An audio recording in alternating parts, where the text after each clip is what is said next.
I was on this rampage to get MTV everywhere. So I was heading to Cuba. We go and we meet people at the cult. This guy who ran the Minister of Culture. He was like a Beatles freak. I always remember that. As we're leaving, hey, he says, would you guys want to meet the big guy? The big guy being Fidel Castro. When we go to meet him, we pull in these two old convertibles. He's standing on the steps of the palace. And I'm thinking, wow, there he is, man. He's a figure from history. It's Fidel Castro. We tried to kill this guy so many times. What's he going to say to us? What's going to be his opener?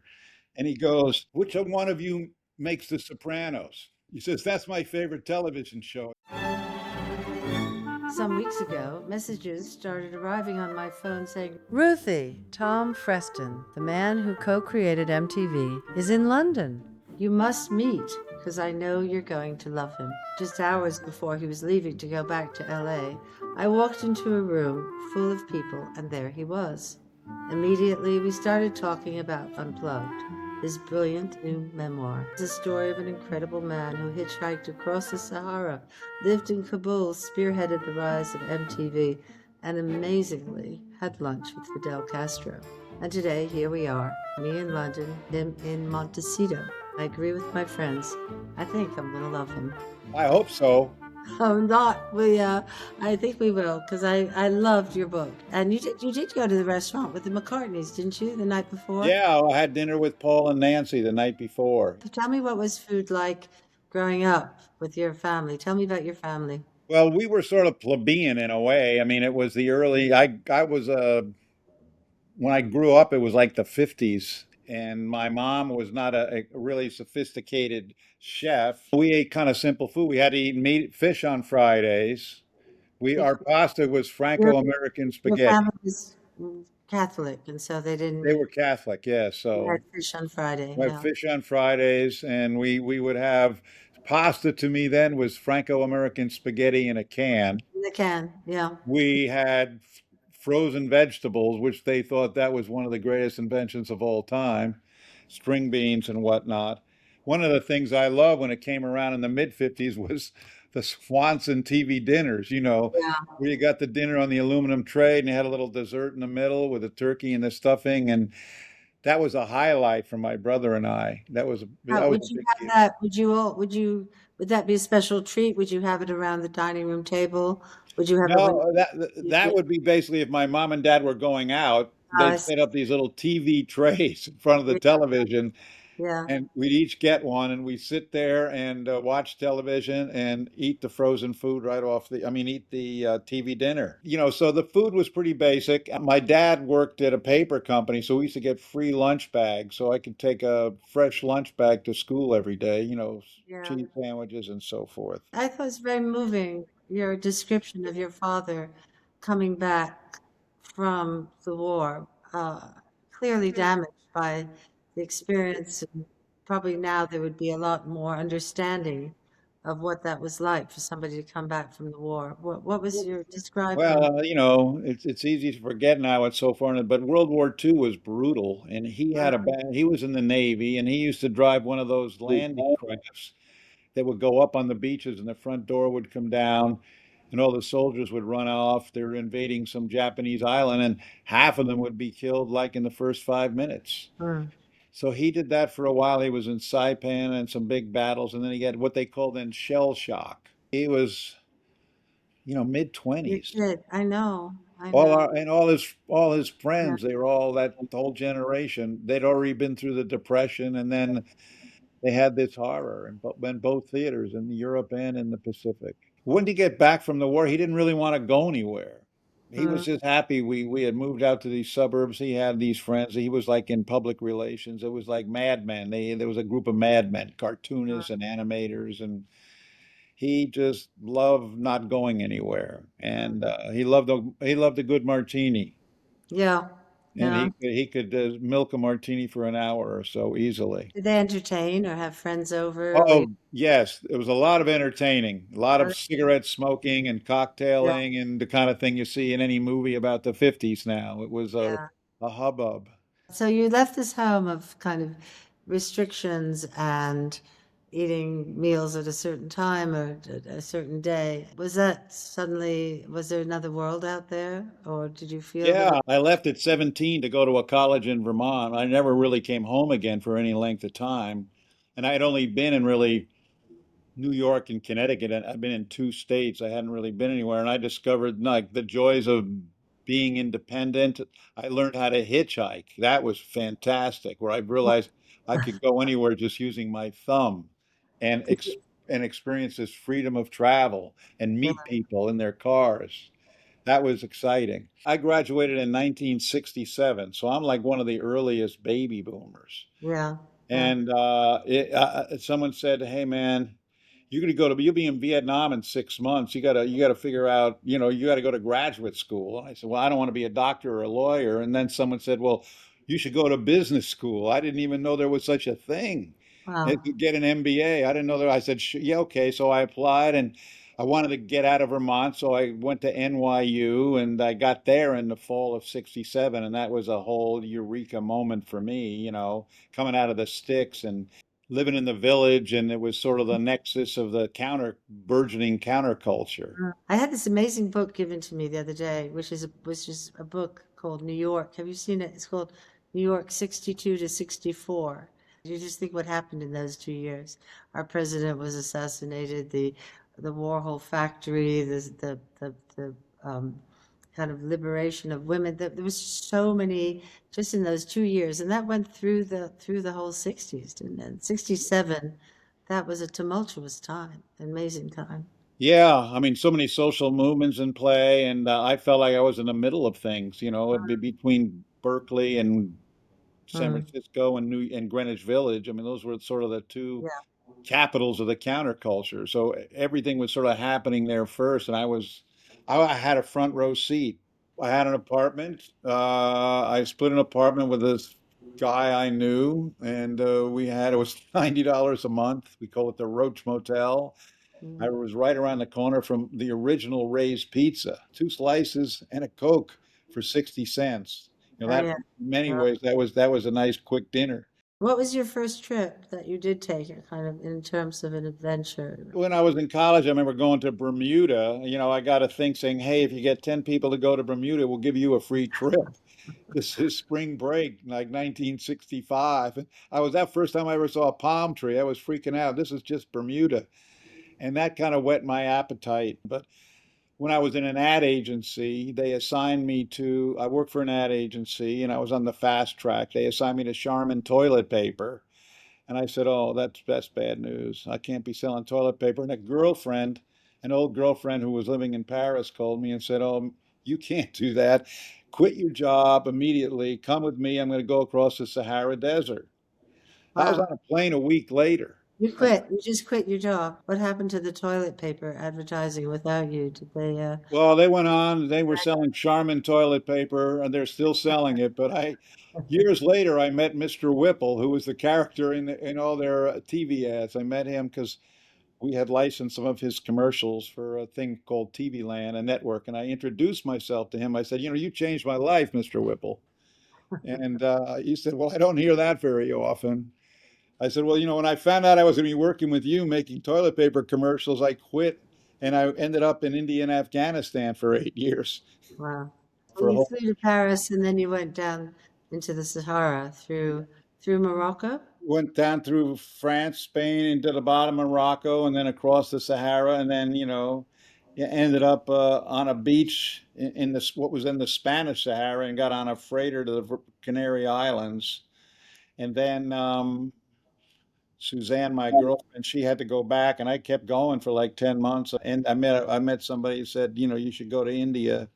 So I did that, and when I went into Afghanistan and India, I was just transfixed. What you're talking about is traveling as a way of life, as saying, this is my day, this is what, you know, and a friend of mine who lived in Paris once said to me, the really good thing about being a foreigner in another country is you don't have to do anything and you're still creative, you know, just by living in a foreign country, what that does, the language, the food. I loved it. When you don't know where you are, you pay Mm, a lot more attention to things, and mhm. time seems to slow down. And I've always had this lure for the exotic and the difference, and anything that takes me out of familiarity. So traveling is sort of all about that, particularly if you're going to some place for the first time. I was trying to figure out what the hell am I going to do with my life. I knew Mm, that I didn't like the corporate job of being in an advertising agency. I wanted to do something creative. I didn't mm. wasn't sure what it was, and then I had this eureka moment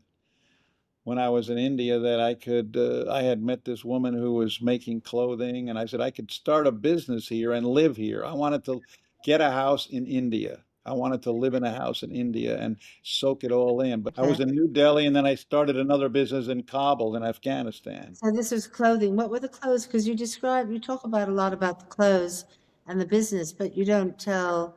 I don't know what the clothes look like. We were higher end. I mean, I decided if we could be on the sidelines and make higher quality clothes, more what they would call in those days contemporary clothes, higher, we would sell to Bloomingdale's or Oh, Bendel's in the really? States, Mm, and we would be in Vogue magazine, and it would be a higher margin business, not mass produced kind of okay. stuff you'd see coming out of Morocco, and you but it had that sort of boho flowing look that's still popular today.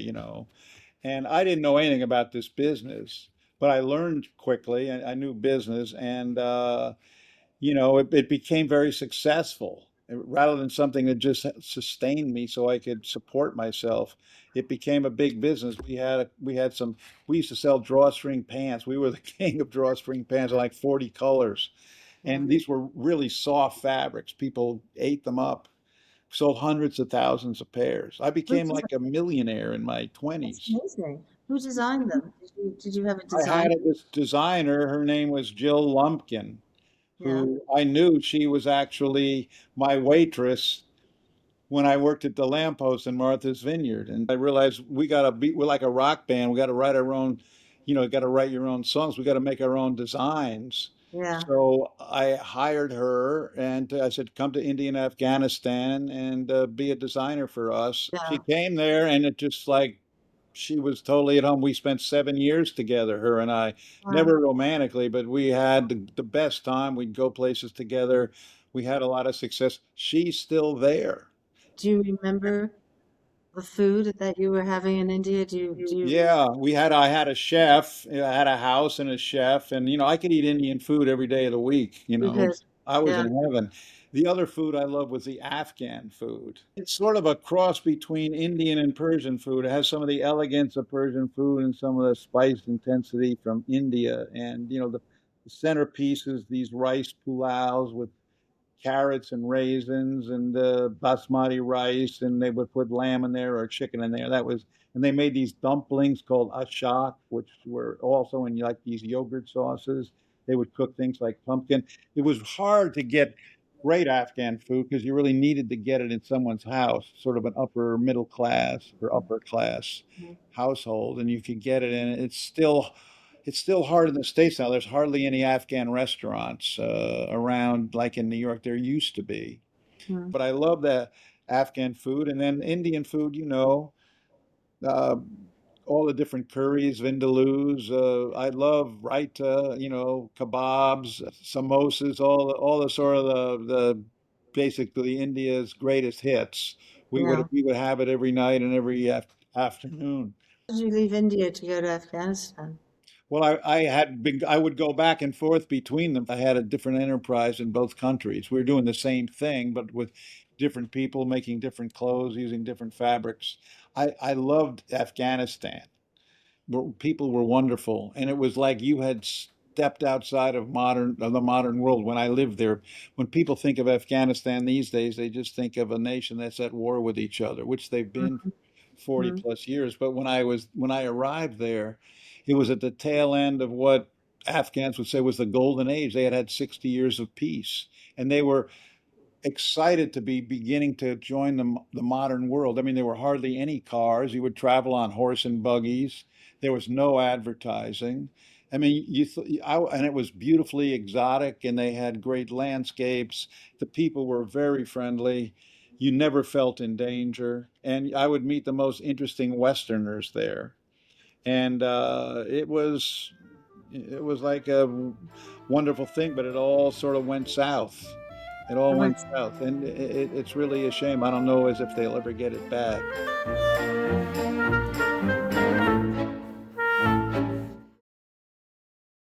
I didn't know that you'd started in Afghanistan I too. was in Afghanistan, and then my business, that whole business I had in Afghanistan and media got closed down between the Russian invasion of Afghanistan and then Jimmy Carter, the president, he put an embargo on Indian clothing. So I had built a little empire, made a pile of money, and then I ended up busted up and deep in debt. And I went back to New York. I was 33, and I had to start over again. And that's when I met your pal Bob Pittman, Yeah. who Yeah. hired me. When I got back, I said, I can't do this. I need a new line of work. So the other thing but what did I love? The other thing I loved was music, rock and roll music. And I read an article by a guy who was Bob's boss saying we wanted to start a video. Cable TV was just starting in the States. We wanted to start a cable channel, consisting of music videos, which I thought that was the greatest idea. I Mm, had seen music videos when I'd be in Europe in the summer times. mm, And I got an interview with this guy, John Lack. I said, we're looking for people with no experience in television. mm. And then he passed me on to Bob. I said, I'm perfect. We didn't even have television where I've been living. And Bob, I think part of him thought I was a hashish smuggler. So he hired me. But he'd assembled this great group of oddballs and eccentrics, and no one knew what they were doing. And we were tasked with sort of coming up with this thing and getting it off the ground and launching it. So it was, very fortuitous. This was That 1980, 1981. you started MTV, was it that? Yeah, there was a team of like 7 or 8 of us. Mm, Then it quickly, we were like the crusaders for it. And I stayed for 26 years doing that, and of course, we had Comedy Central, and the whole thing took it worldwide. All the time I had spent out of the country gave me the confidence that we could probably be one of the first international television networks. In England and everywhere they were, you know, deregulating media, and all of a sudden you had cable and satellite yeah. channels popping up. Could you have done what you think now, what you were doing then? Could you start something like MTV with another person, two other people with an idea, and then create it? I don't know right now. Do you feel, No, I don't think so. hmm, The whole thing, we were the tip of the spear for what we call then was the TV revolution, where people would have more choice for what they wanted to watch. I mean, there was CNN started around then, ESPN, and it yeah, was really basic. We thought this was what we thought. It's hard to imagine now, but we thought this was spectacularly modern. This was a sign of a new age. It wasn't like a flying car, but yeah, this was going to be the future. And then more and more channels until we have now. We have like you could watch anything you want on any device you want, and it's hard to break in because you have these big companies now who have grown, and they're sort of they're not gatekeepers in one sense, but it's hard to come up with a new idea that someone hasn't thought of already. hmm. We were like on virgin territory. And it must have been such fun to be with musicians, to be with people making music It was a and dream for me. yeah, It was a dream, to be around any kind of creative group of people, but particularly musicians. And I knew my music. At one point, we were going out of business. We were running out of money, and we because the cable operators wouldn't put us on, the advertisers wouldn't, the music, nothing was working. But we knew one thing, which was the few people who got us loved it. So we thought we're going to force people to carry us to distribute us, and it's I want my MTV campaign. And I was the marketing guy, and my job, this fellow Les Garland, his job was to see if he could get Mick Jagger to say yes. That was if we once we got a big guy, yeah, everybody else would fall into place. And then so I drew the David Bowie card, and I called his manager, this woman Coco, and she said, "Well, David's skiing in Stad. Let me see what he says." So she calls me back and says, "David would love to do the commercial, but you'll have to go to Stad." So, take a 35 millimeter crew. We got on a plane to Zurich, take a train to Stad, and we meet him, and he's in great shape. It was sort of his Let's Dance era. Very blonde and thin, and couldn't be friendlier. And he did it 4 or 5 takes. He knew what he wanted to do, and then he says, "Hey, who wants to go skiing?" He couldn't have been friendlier. And Mm. then at the end, he goes, "Hey, Tom, would you like to take a sauna with me tonight at the Palace Hotel to kind of top off the day?" And I'm thinking to myself, yeah, I mean, I don't get starstruck much, but my heroes were always like the Beatles and Bowie. So Yeah. I go, yeah, yeah, let me do that. So I went back to our hotel where the crew was, which was like a youth hostel kind of thing. And I said, David Bowie's invited me to take a sauna with him at the hotel. I'll see you losers later. So I went there and, go to the spa, I meet David, and then we go into the sauna. There's only one other person in there, and it's Paul McCartney. Yeah. I'm thinking, how did I end up in the sauna of the stars? So everyone Well, couldn't have been nicer. David in particular, he very personal. He really wanted to know, what do you read? What do you do? What is MTV? Tell us about it. So mm. that was I've dined out on that story for a while. That was good fun. And the other person that I was intrigued in the book, of course, I don't think I know anyone who actually had lunch with Fidel Castro. So of course I'd be really interested to know what you ate for lunch in Cuba, but I'm sure you have other parts of that story you'd rather tell than the Oh, food. that's a good question. Yeah, I was on this rampage to get MTV everywhere, and now we could go anywhere, but we couldn't put it in Cuba. But once the Berlin Wall fell and communism kind of deteriorated, Cuba was like Fidel Castro was the last communist standing. But the music scene there, as I think 40% of their economy deteriorated. The music was really great. And you remember Buena Vista Social Club Of and all that course. kind of Cuban music, and it was really sweet. And I wanted to get down there and make some connections and see, if I could do some deals. We get some music out there that we could put on our international network. So I got this fellow who got me wired. You could get this kind of visa and so forth for cultural exchange. And so I was heading to Cuba, and then I told my friend Brian Grazer, who's a Hollywood producer, I was going, and he told someone who told someone else. Next thing I know, I got Graydon and Les Moonves and all these people. So this is not what I had imagined. I'm taking this group of like little media moguls to a communist country I've never been to, and now I'm going to be a sort of a tour guide. But anyway, we go and we meet people at the cult. This guy who ran the Minister of Culture, he was like a Beatles freak. I always remember that. He had a mullet haircut, and he just wanted to talk about the Beatles. And anyway, we have a meeting at the ministry, and he says at the end of the meeting, as we're leaving, hey, he says, "Would you guys want to meet the big guy?" The big guy being Fidel Castro. Said, "Well, yeah, okay, he'd love to meet you all." There was Yeah. like 8 of us or something. So that night says, "Well, we'll go to this bar, and he'd like to meet you around midnight because he's talking to these school teachers."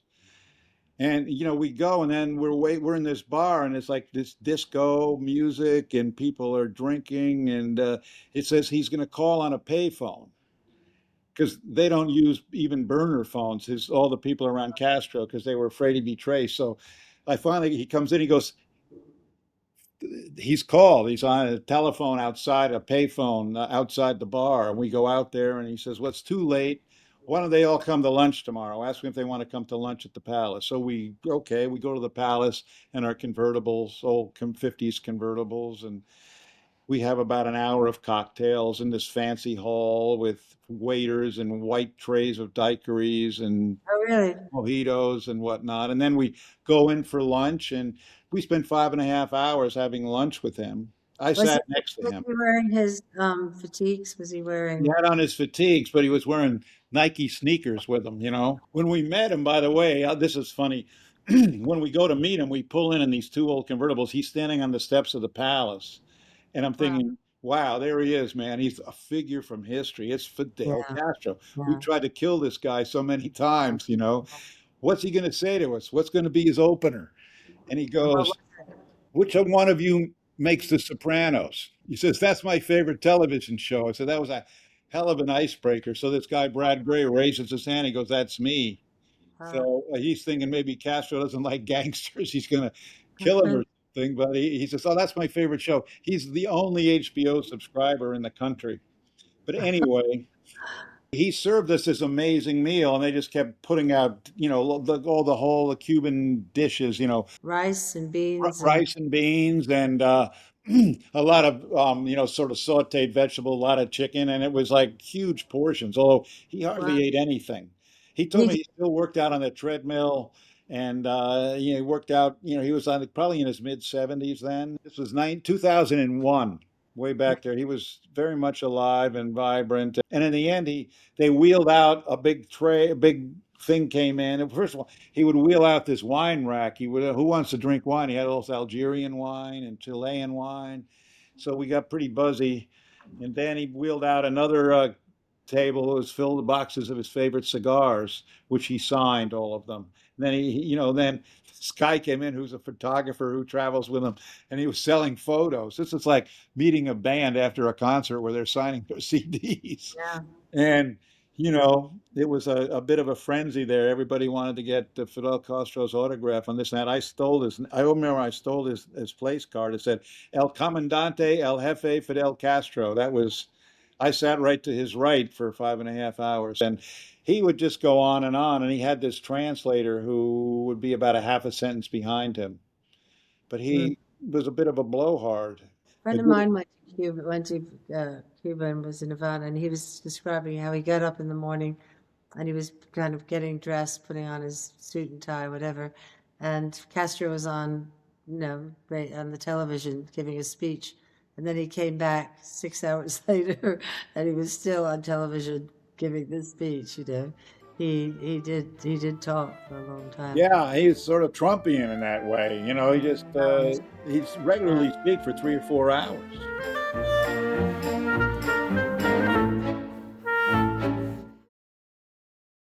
We could talk about being fired because you write about eventually being fired from Viacom and MTV by Summer Redstone. That's the beginning of the book, isn't it? I mean, you don't start, I Yeah, was born in Connecticut. You start with actually being fired. there's always two sides to the story when someone gets fired. Hmm. There's your side, their side, and then my friend told me once, and then there's the truth. But yeah, I got fired after 26 years. And I went down into the lot trying to sneak out of the building. I had one of those banker boxes with some photos and things. I was humiliated, and I just wanted to sort of sneak out. But when I got down there, there was like 1,000 people in the lobby. They had like a flash mob chanting my name like I'd run the Super Bowl or something. I couldn't believe it. And yeah, it was like the best possible send off for getting fired. And then I went back to Afghanistan to help launch this or build out this TV network, Oh, yeah. which that was a 12-year venture. But then I got involved with Bono, Yeah. who the world's most persuasive man. He and I had become friends with him over the years, and he said, "Oh, he's the first person to call me when I get fired. He calls me. I'm in L.A. He calls me from Dublin. He says, I got the job for you. You're liberated. You should be punching the air. You got to come run this thing called Red." I go, "Hey, I just got fired like 10 hours ago. Give me a break." So we had Steve Jobs call me and Bill Gates call me. And anyway, some months later, his manager, Paul McGinnis, who you must know, I know, yeah. he says, "Hey, Bono's got these do-gooder organizations, and they're kind of running off the rails, and the band's a little miffed. They'd like to have Bono back in the studio. Maybe why don't you come over to Ez?" And so I said I would help straighten out these three organizations and make a recommendation. And when I was done, I really was impressed with what they were doing. I mean, it Mm, was about extreme poverty in Africa, things that was close to my heart, and these young people who were like the young people I'd been working with at MTV and Comedy Central, mm. but they were activists. So he said, "Well," and I gave him all my recommendations, and he pulled them off, and then he said, "Why don't you stay on as the board chair?"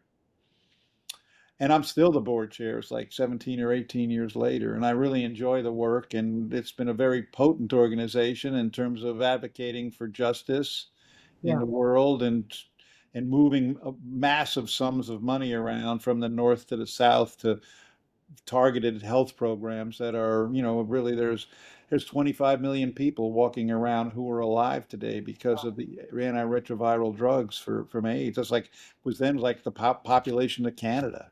Mm. So I'm still doing that work, and Bono is he's just an incredible human being on every level. He's a true artist and a humanitarian, and I enjoy this work very much. As I said, we started out about it's a connection.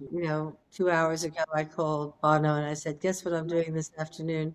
And usually he doesn't call back for quite a long time. And I got a call back, as you know, just when we were about to start, saying that he wanted to talk to you, he wanted to, be with you. So there is all these kind of connections. And I suppose the food is connection. It's also a form of comfort. Well, I got two things for comfort food. One is sort of like Seinfeld's, a bowl of cereal.